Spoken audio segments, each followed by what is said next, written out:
What's up, guys? Welcome back to WallStreet Wealthy. My name is SP Warren, and I'd like to welcome you to a very special episode of the WallStreet Wealthy podcast.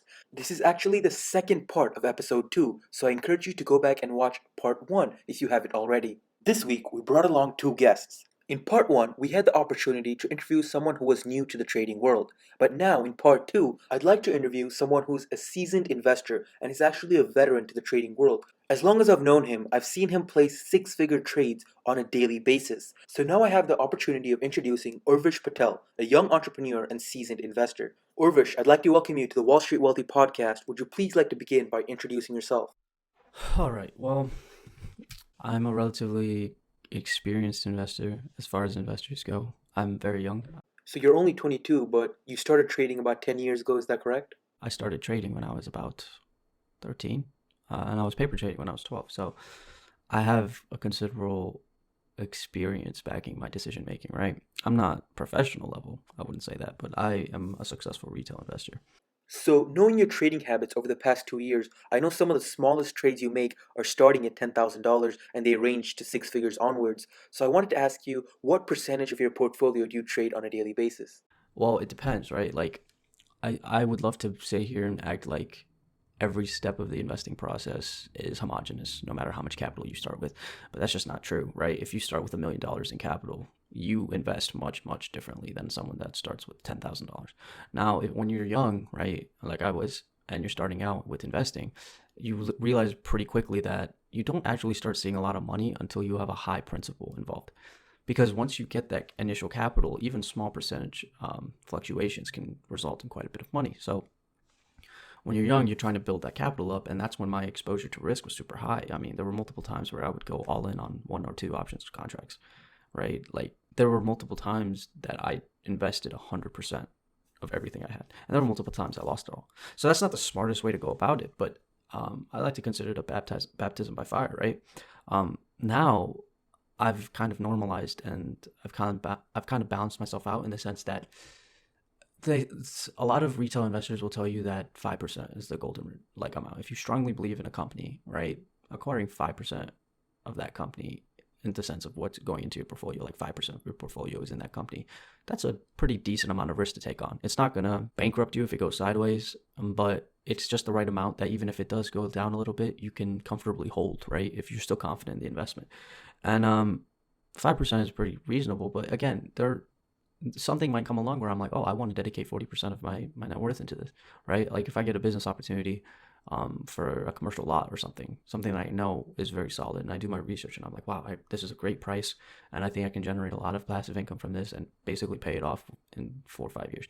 If I find that, I have no qualms with going in 60-70% of my holdings, right? So it varies, right? And then there's always the minor things that you just acquire as you go along. I mean, I am Indian, right? So I got to buy gold. So occasionally you do have to buy gold. You do have to occasionally invest in a passive fashion into things that you're not even really paying attention to how much of your portfolio they compose, right? But I consider my portfolio beyond just stocks, right? There's always investments that you can make that are part of your holdings. And that's always what you should look at it through. You shouldn't look at it in the perspective of this is my portfolio and then this is something else, because you buying a property is investing. It is basically a stock. It's stock on land. So I like to think of everything as very homogenous when it comes to investment vehicles. But yeah, it varies. The investment percentage is completely up in the air. Wow, that was a lot of information, and I hope everyone's writing this down because it really shows how much experience Urvish has with trading and investing in general. So, to summarize what he said quickly, is that 5% is that rough golden ratio target for diversification to aim for, but it does vary on a trade by trade basis. And on certain occasions, it's actually smart to increase your exposure to increase your reward. So, moving on to our next question, when do you think it's time to cut your losses and go home? When do you give up on a trade and take the loss? I don't make trades where I lose. I mean, yeah, I've lost money, but I'd never sell. I just keep holding, um, or keep acquiring more, right? So this is something that a lot of people disagree with. I mean, everyone feels like they should have an exit strategy if something gets out of control. If you lose like 70% of your initial principal, that's a red flag, right? But I've already been through that fire quite a bit. I've gone through that process of getting screwed over, right?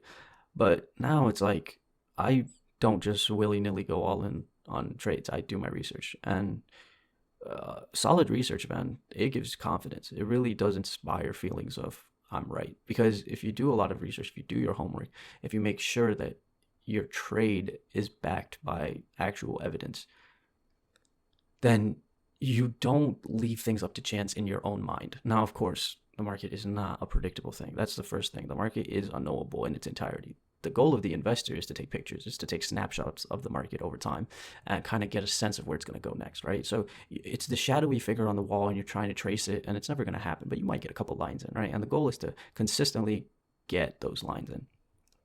So usually I just keep holding until it goes up or evens out. Um, I love the way you started that response, man. You said, I don't make trades where I lose. I wish I could say the same for myself, and although crypto is more volatile than stocks or real estate, I'm sure you'd credit most of your winning streaks to the 9+ years of experience you have under your belt. So I wanted to ask you, how long did it take for you to become confident in your trading calls? How long did it take you to become confident in your trading calls? No trader is ever confident. Actually, that's wrong. There's confidence. I just said there was confidence, so I can't say that there's no confidence. But I'm saying that if you do your research, you get a sense of confidence. But at the end of the day, there will always be that nagging doubt. It'll always be there. And the question is, how do you balance that, right? How do you balance the stress with that? Can you erase emotions and look at your doubts logically and disprove them or verify them, right? It's important that you don't become immune to your emotions in the market because you do want to have a little bit of anticipation. This is important stuff, right? Money is a very, very important thing in our lives. We live in a very, very deterministic system where if you have capital, your life turns out much better. Your kids' lives turn out much better, right? So money is not to be played with. Money is not something silly. You cannot make a trade in good conscience and sit back and just not care. You can't have that immunity. That confidence just doesn't exist for investors. Instead, you can sit back and be like, oh, I'm pretty confident this is going to work out. And these are the doubts I have. And this is why I can talk against these doubts or talk myself out of not being that scared about these doubts. But I would say that I evened out. Like once I got like 5 years into it, I was very confident with the calls I made, just because I was doing my research. I was consistently making some returns. So So, how many trades would you say you make in the average day? again, this is just it varies. I mean, I know day traders tend to get averages like that, but for me, I day trade occasionally. Sometimes I just let it sit for months on end and just collect dividends. I can't just be day in and day out looking at stocks. I have things to do. I also have a social life, which I think a lot of investors don't take into account because money is only good if you're doing something with it, right? Just sitting there, it may give you a sense of security, but the goal of money is to elevate your lifestyle and to provide stability and security of that lifestyle.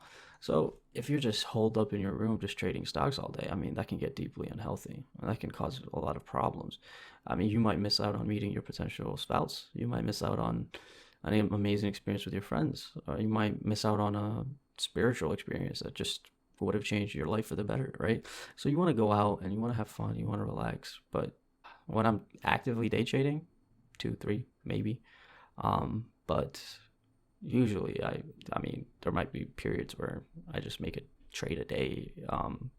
I mean, a trade a week or a trade a month, something like that. It does get low very frequently. But then again, like that's kind of the point of investing. Like if you have a decent chunk of your money into dividend stocks that can return consistent passive income, right? That you don't have to put tax on because it gets reinvested, right?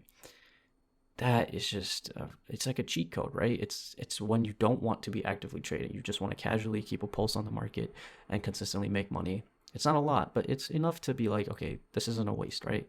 And I think if I don't touch my account at all for 1 year, I get about 11% return. I mean, isn't that a success? If you don't lose money, that is a success. Making 11%, you're doing nothing. I mean, that's great. And then if I feel like it, if I see something happening, if I see a trade that I'm like, ooh, this looks exciting, I can go in and bump up my figure by 20, 30%. It doesn't have to happen every day. It doesn't have to happen every week. It can happen once a month. And that's 12 trades that are extremely lucrative. So, I mean, there's no hurry. Do your research, sit down and take notes, look at what happens, make a prediction, but don't back it up with money and just see if your prediction turns out right. And if it does, then see why you got that right? So, yeah.